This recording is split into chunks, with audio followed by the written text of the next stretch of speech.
you're ever worried about your strands actually being able to fray at the very end of your macrame, there's many ways that you can do it. The first way you could just do it is that you could just tie it in a quick knot, and that'll seal it from being able to fray.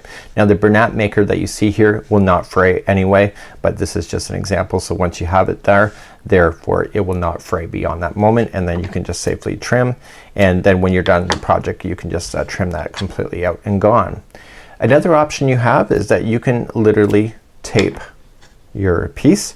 So if you grab a piece of tape, you could just go around the outside of it, and it's almost like a shoelace, right? So you're just going around the outside and you're just gonna wrap it, and then at the end of your project you're going to cut it out. So you could use masking tape or whatever that you would like to do.